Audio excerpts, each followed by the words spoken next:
امید کامل ہے کہ آپ تمام حضرات خیریت سے ہوں گے۔ ناظرین کرام، دنیا کے اندر جتنے بھی مسائل ہیں اور جتنے بھی دقت پریشانیاں ہیں، لوگ اس سے دوچار ہوتے ہیں اور اس میں منسلک رہتے ہیں، ان تمام چیزوں کا حل اللہ رب العزت نے دعا کے اندر رکھا ہے۔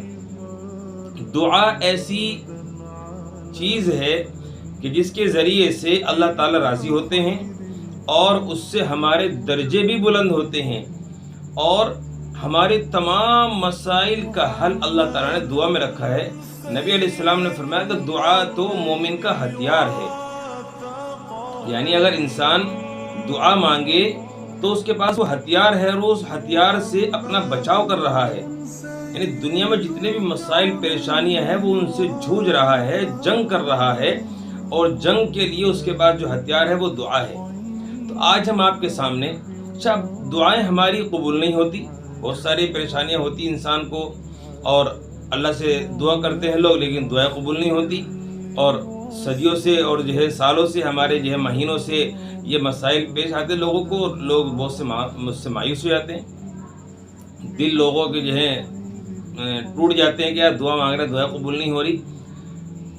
تو میں آج آپ کے سامنے کچھ ایسی باتیں لے کر حاضر ہوا ہوں کہ اگر ہم ان پر عمل کریں گے تو انشاءاللہ ہماری ایک تو ہمیں دعا مانگنے کا شوق پیدا ہوگا کہ دعا کیسے مانگی جاتی ہے یہ پتہ چلے گا، اور دعا مانگنے کی دعا مانگنے کا طریقہ ہے وہ ہمیں حاصل ہو جائے گا، اس کے ذریعے سے ہمارے دل میں دل جمعی ہمیں نصیب ہوگی، پھر اس کے بعد انشاءاللہ ہماری دعائیں قبول ہونی شروع ہو جائیں گی۔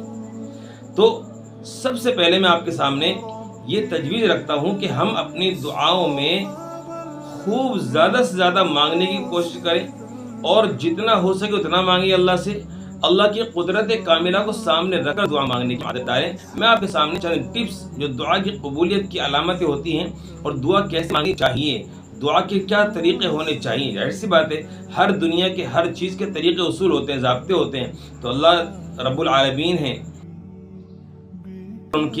ان سے مانگنے کا طریقہ کیوں ایسے ہی کوئی بھی کسی بھی طریقے سے مانگ لے اور اس کو مل جائے؟ نہیں میرے بھائیوں، شاہی دربار کے آداب بھی شاہی ہوتے ہیں، تو انشاءاللہ ہم اس کے طریقے کے مطابق دعا مانگیں گے اور پھر انشاءاللہ ہماری دعائیں قبول ہوں گی۔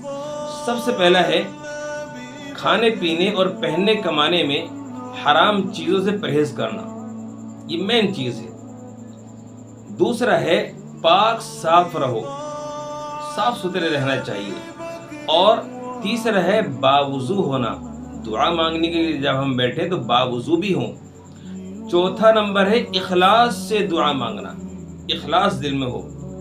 پانچواں ہے دعا سے پہلے کچھ نیک اعمال کرنا، جیسے نماز پڑھ لینا اور تلاوت قرآن کر لینا، اور کوئی ذکر خیر ہو، اللہ کی تسبیحات، سبحان اللہ، الحمدللہ، سبحان اللہ بحمدہ، سبحان اللہ العظیم، اللہ اکبر، اللہ اللہ، یہ تمام اذکار ہیں۔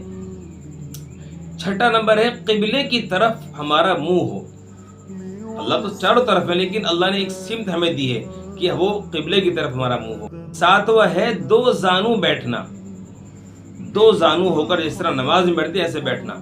اور آٹھواں نمبر ہے دعا کے اول اور آخر میں اللہ کی حمد و ثنا بیان کرنا، اللہ کی تعریف کرنا۔ بھائی دنیا سے ہم کسی آدمی سے کچھ لیتے ہیں تو اس کی تعریفیں کرتے ہیں، اس کے کاموں کو سراہتے ہیں، آپ نے کیا کام کرا ہے، وہاں پہ بڑا فائدہ ہوا، یہ ہوا وہ۔ تو اللہ رب العالمین جو دلوں کے حال کو جانتے ہیں، جو حقیقت سے آشنا ہیں، اور حقیقت ان کے سامنے اس طرح آیا ہے جس طرح ہمارے سامنے کوئی بات کھلی ہوئی آنکھوں سے نظر آ رہی ہو، تو اللہ کی حمد و ثنا ہم بیان کریں، دل سے بیان کریں، اللہ اللہ ہیں۔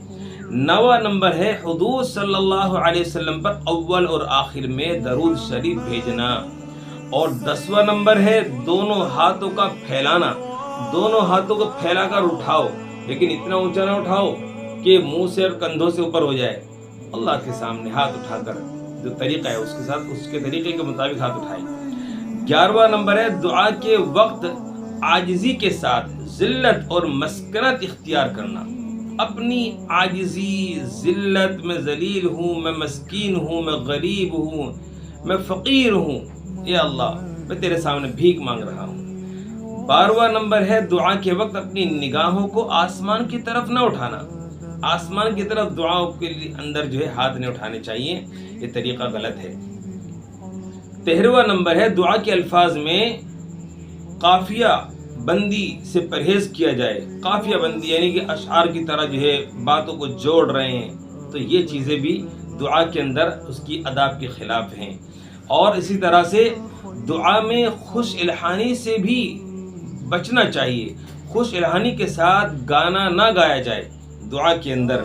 اور 15واں نمبر ہے انبیاء کرام علیہم السلام اور اللہ کے نیک بندوں کے وسیلے سے دعا مانگنا، یہ بھی دعا کے آداب میں سے ہے۔ 16واں نمبر ہے گناہوں کا اعتراف کرنا، اپنے گناہ اللہ کے سامنے کہنا کہ میں گناہ گار ہوں۔ 17واں نمبر ہے حضور صلی اللہ علیہ وسلم سے منقول دعاؤں کا اہتمام کرنا، کیونکہ آپ نے کسی غیر کے بتانے کی حاجت نہیں رکھی۔ اور 18واں نمبر ہے اپنی ذات سے دعا کی ابتدا کرے اور اپنے والدین مومنین بھائیوں کے لیے بھی دعائیں کرے، اور اگر امام ہے تو تنہا اپنے لیے دعا مانگے، سب کے لیے دعائیں مانگے۔ 20واں نمبر ہے عزم و یقین کے ساتھ دعائیں مانگے، اور 21واں نمبر ہے انتہائی رغبت اور شوق کے ساتھ دعائیں مانگے۔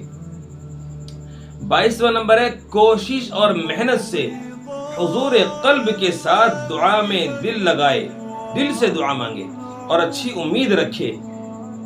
یعنی دعا جب مانگ رہا ہو تو توجہ اور دل کا رجحان اللہ کی طرف ہو، ہاں فکر سے دعا مانگے، یعنی کہ منہ سے بول رہا ہے دماغ کہیں اور ہے، دیکھ کہیں اور رہا ہے، تو یہ چیزیں بھی اللہ کو پسند نہیں ہیں۔ اور 23واں نمبر ہے ایک ہی دعا بار بار نہ مانگے، گناہ اور قطع رحمی کی دعا نہ مانگے کہ میں فلاں سے قطع تعلق کروں گا، میں فلاں گناہ کرنے کی بات کر رہا ہوں، اس طرح کی کوئی دعائیں اللہ سے نہ مانگی جائیں۔ رحمت خداوندی کو تنگ نہ کرے کہ اللہ بس مجھ پر رحم فرما، میرے گھر والوں پر رحم فرما، نہ پورے عالم کے لیے دعائیں مانگے اور اللہ کی رحمت کو وسیع کر دیا جائے۔